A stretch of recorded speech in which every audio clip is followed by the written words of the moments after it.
My channel eclipse और मैं Shreya Tripathi.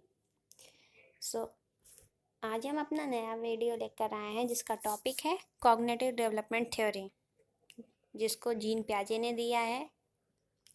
Cognitive development theory CTET, UPTET, BEd के लिए बहुत ज़्यादा इम्पॉर्टेंट है।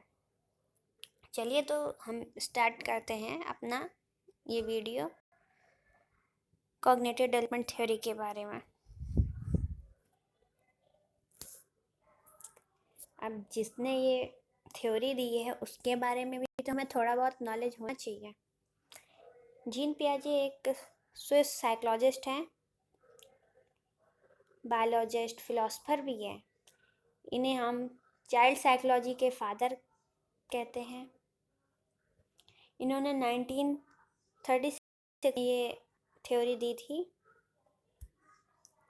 इन्होंने बच्चों को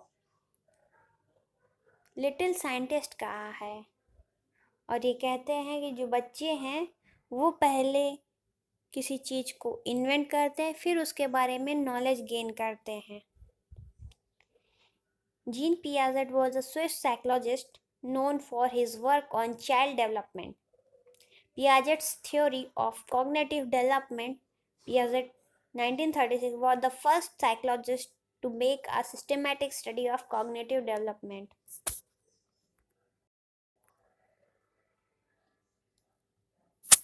Piaget's cognitive development theory.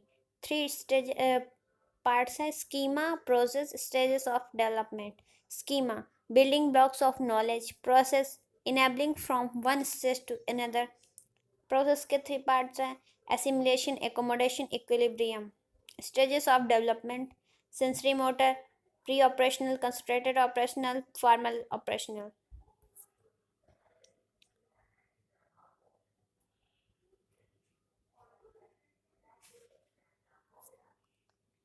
Schema. Schema is the term used to describe a mental representation of knowledge which an individual constructs from previous knowledge. In a simple way, we say that schema is the way of problem solution. Schema is the term of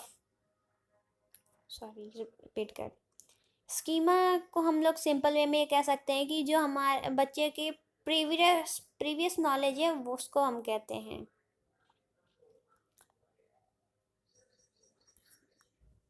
हम example ले सकते हैं कि अगर young girl may first develop a schema for a horse. She knows that a horse is large, has hair, 4 legs and a tail.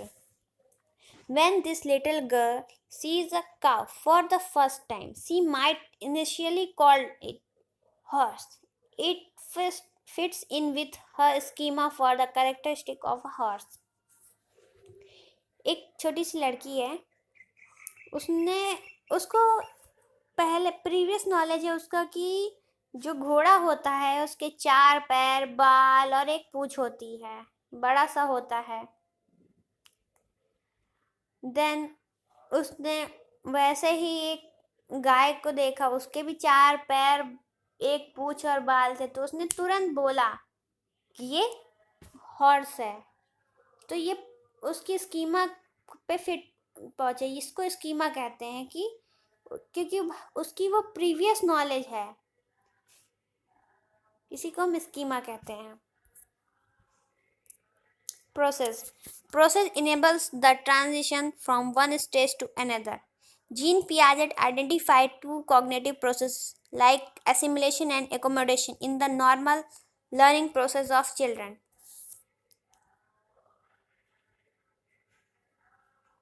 Cognitive process को gene पियाजे ने 2 parts में आइडेंटिफाई किया है। फर्स्ट एसिमिलेशन और सेकंड एकोमोडेशन। एसिमिलेशन हमारी previous knowledge से new situation जो क्रिएट होती है उसे हम कहते हैं। एकोमोडेशन क्या होता है? जो हमारी न्यू सिचुएशन आई थी उसको अपडेट करना। Assimilation involves the integration of new events into pre-existing cognitive structures. In the child uses an exciting schema to deals with a new object or situation. In a simple way, Assimilation mean new thought or new situation in front of child. तो हम पिछले example पे ही इसको apply करते हैं कि assimilation है क्या। वो जो लड़की थी उसका प्रीवियस नॉलेज था कि 4 पैर, 1 पूंछ और बाल वाला लंबा सा जो है उसे हम घोड़ा कहते हैं। उसके सामने गाय आई तो उसने तुरंत कहा कि ये हॉर्स है। ये जो सिचुएशन आई, जो उसको 4 पैर, 1 पूंछ और बाल वाला बड़ा सा जो दिखा, ये न्यू सिचुएशन है, इसको हम एसिमुलेशन कहते हैं, जिसको उसने हॉर्स कहा। ये हमारी एसिमुलेशन है। अब accommodation. Accommodation means exciting structures changes to accommodate new information with a new situation. This happens when the exciting schema knowledge doesn't work according to the situation and need to be changed. In a simple way, accommodation means updation of new thoughts or new situation in a child's mind. अब जो वो new situation आई थी कि 4 पैर, 1 पूंछ और बाल वाला कौन है, बच्चे के सामने आई और उसको प्रीवियस नॉलेज थी कि 4 पैर, 1 पूंछ, बाल वाला हॉर्स होता है, तो उसने तुरंत बोला ये हॉर्स है। बट उसके पेरेंट्स ने कहा नहीं, ये हॉर्स नहीं है, ये जैब्रा है। अब बच्चा क्या समझेगा, कंफ्यूज है बहुत, क्या किया जाए। पहले कहते हैं कि वो हॉर्स है, अब कह रहे हैं वो जैब्रा है। अरे उसके भी 4 पैर थे, इसके भी 4 पैर है, उसके भी 1 पूंछ थी, इसके भी, और उसके भी बाल थे, इसके भी बाल है। अब क्यों ये अलग अलग नाम ले रहे हैं। फिर वो प्रीवियस नॉलेज मतलब स्कीमा को और एसिमुलेशन मतलब जो न्यू सिचुएशन आई है, दोनों को वो डिफ्रेंशिएट करेगा कि दोनों में चेंजेस देखेगा, क्या क्या चेंज है दोनों में।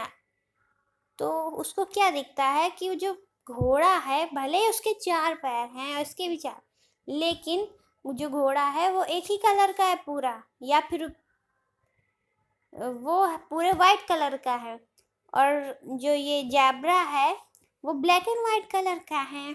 देन उसने एकोमोडेट किया कि नहीं, ये जैब्रा है। क्यों? क्योंकि ये ब्लैक एंड वाइट है, अल्टरनेटिव है ब्लैक एंड वाइट का। देन उसने इसको अपडेट किया अपने माइंड पे कि ये जेब्रा है। इक्विलिब्रियम। अब इसमें से इक्विलिब्रियम कौन सी स्टेज है कि जब वो घोड़ा उसने देखा, फिर उसके पेरेंट्स ने उसको समझाया कि नहीं, ये घोड़ा नहीं, ये जेब्रा है। ये एक स्टेज जो होती है वो इक्विलिब्रियम की होती है। Equilibrium involves the person striking a balance between him and the environment, between assimilation and accommodation. When a child experiences a new situation or thought, disequilibrium sets in until she is able to assimilate and accommodate the new information and thus attain equilibrium again. अब equilibrium हो गया कि उसके mummy papa ने कहा कि नहीं बेटा, ये जेब्रा है। देन न्यू सिचुएशन आई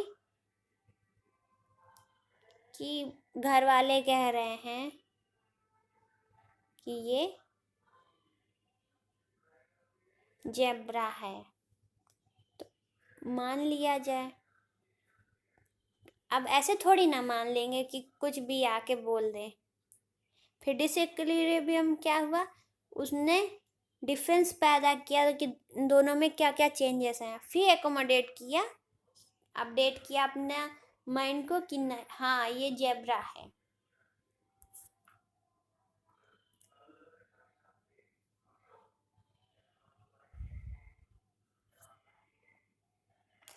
एक और एग्जाम्पल लेते हैं, चलिए स्टार्ट करते हैं एग्जाम्पल।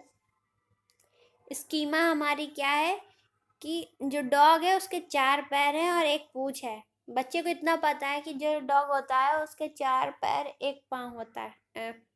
4 पैर और 1 पूँछ होती है, सॉरी। एसिमिलेशन। फिर बच्चे ने उसके सामने न्यू सिचुएशन आई, बच्चे के सामने उसने देखा गाय। देन उसने बोला कि ये कुत्ता है। क्यों बोला? क्योंकि कुत्ते के भी 4 पैर और गाय के भी 4 पैर। गाय के भी 1 पूँछ और कुत्ते के भी 1 पूँछ।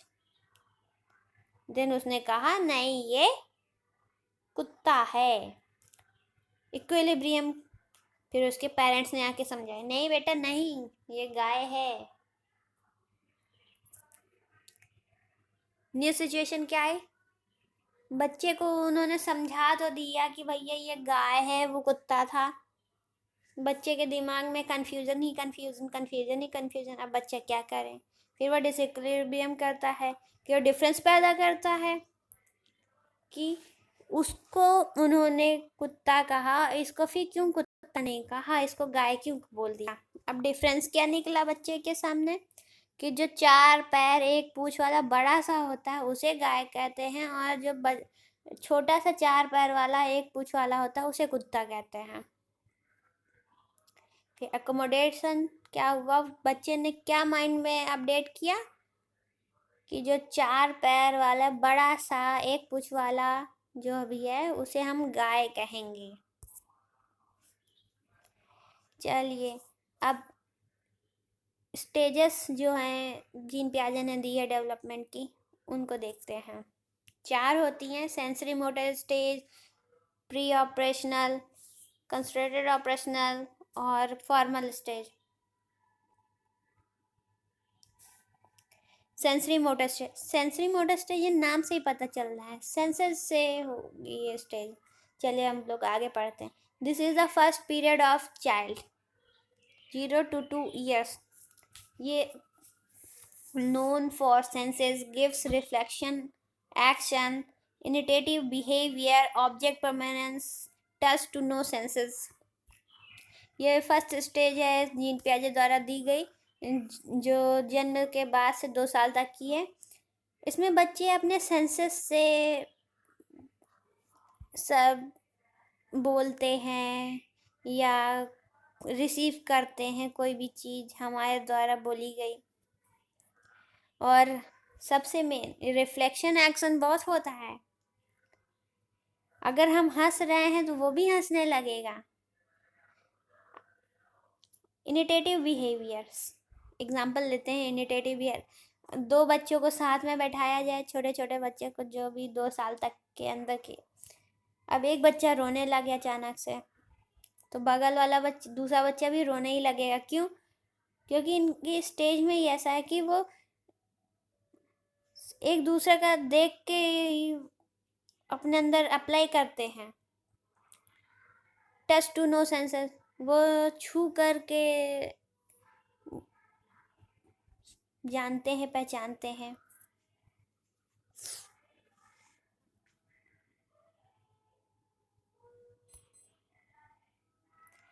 Pre operational stage, this is the second period of child 2 to 7 years. Piaget called it as the period of representational intelligence because the child is now able to represent as language and mental imagery. Child gives symbols to represent things. This is the period of magic for a child. The child is able to classify the object with the help of basic character. ये 2 to 7 years की stage है, gene पियाजे की second stage है। इस period को gene पियाजे ने रिप्रेजेंटेशनल इंटेलिजेंस कहा है, क्योंकि इसमें बच्चा एबल हो जाता है अपने थोड़े थोड़े जो उनकी भाषा में जो वर्ड्स होते हैं उससे रिप्रेजेंट करने के लिए, और सिंबल्स देने लगते हैं किसी चीज़ के बोल मतलब प्रेजेंट करने के लिए। जैसे पानी अगर उनको पीना है तो वो मम्मा मम्मा बोलने लगते हैं। अगर मम्मी को बुलाना है तो माँ, पापा को बुलाना है तो पा। इतना वो बोलने लगते हैं। This is the period of magic for a child. ये बच्चों के लिए मैजिक का पीरियड जीन पियाजे ने कहा है।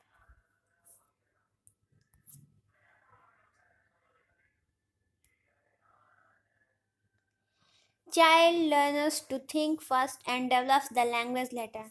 जो बच्चे हो वो पहले सोचते हैं, फिर उसको करके देखते हैं, फिर उसको अपने ऊपर अप्लाई करते हैं, उसको समझते हैं। इरिवर्सिबिलिटी, उनके अंदर इरिवर्सिबिलिटी बहुत होती है। वो पहली सिचुएशन को दूसरी सिचुएशन में अप्लाई करना नहीं समझ सकते। अगर उनसे हमने पूछा 2 into 5 कितना होगा, तो वो ये तो बता देंगे 2 into 5 is equal to 10, but 5 into 2 नहीं बता पाएंगे। ईगोसेंट्रिज्म होते हैं, उन्हें बस लगता है कि मैं ही मैं हूँ और कोई नहीं है। जैसे एक पड़ोसी का बच्चा है, बगल में बैठा है और एक खुद बैठा है, तो मम्मा ने उस पड़ोसी वाले बच्चे को ले लिया गोदी में, तो वो तुरंत कहेगा कि उसको क्यों लिया है, मुझे क्यों नहीं लिया। उसके अंदर ईगो होता है कि मेरी मम्मी ने मुझे क्यों नहीं लिया, उसको क्यों ले लिया। प्री चाइल्डहुड और टॉय एज, इस एज को प्री चाइल्डहुड एज कह सकते हैं या टॉय एज भी कह सकते हैं हम। Only baby knows one aspect like living things, then all things are living things. Example लेके हम ये कह सकते हैं कि एक लड़की है छोटी सी, उसको हमने एक डॉल दी, तो उसको भी वैसे ही जैसे खुद खाना खाती है वैसे ही उसको भी खाना खिलाएगी, वैसे ही उसको भी नहलाए। क्यों? उसे लगता है कि जैसे मैं जीवित रहती हूँ, लिविंग हूँ, तो वो भी लिविंग थिंग ही है। कंस्ट्रेटेड ऑपरेशनल स्टेज, ये this is the third stage of child 7 to 11 years। Logical thinking and concrete operational, reversibility, transitive, pre gang age. ये जीन पियाजे की थर्ड स्टेज है 7 to 11 ईयर्स की, जिसमें बच्चे लॉजिकल थिंकिंग लगाने लगते हैं और कंस्ट्रक्टेड ऑपरेशंस करने लगते हैं। रिवर्सिबिलिटी इनके अंदर आ जाती है, ट्रांसिटिविटी आ जाती है, जजमेंट करने लगते हैं कि ये व्हाट इट इज़, ये क्या है क्या नहीं है। प्री गैंग एज, गैंग बनाने लगते हैं स्कूल में, उन्हीं के साथ खेलना पसंद होता है। इनके अंदर लॉजिकल थिंकिंग लगाना की क्षमता होने लगती है। जैसे हमने एक कटोरी में एक गिलास पानी डाल के दे दिया और बगल में एक गिलास रखा है, तो अगर इनसे पूछें कि कौन सा ज़्यादा है, तो वो ये लॉजिक लगाने लगेंगे कौन सा ज़्यादा है कौन सा नहीं है ज़्यादा।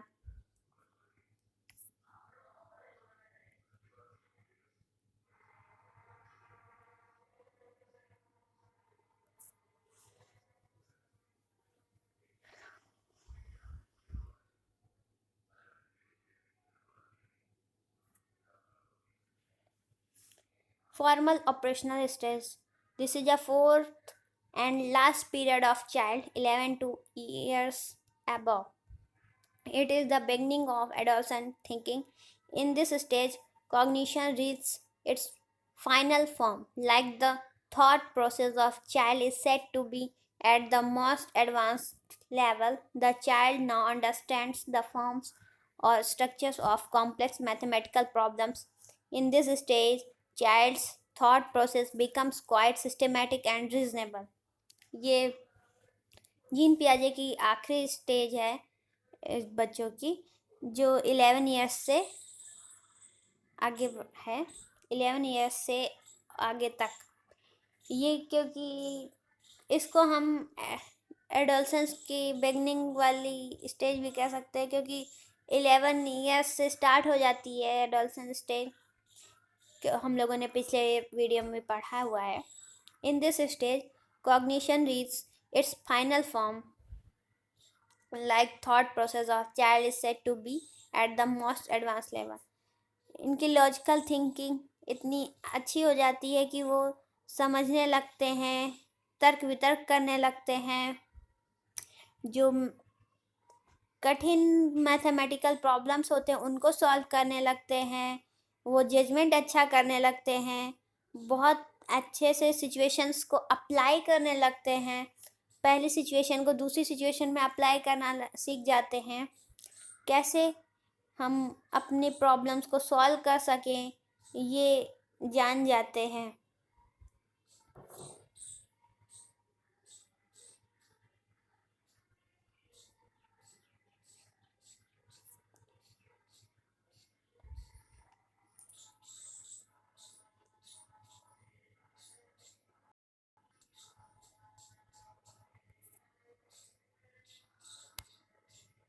Thanks for watching.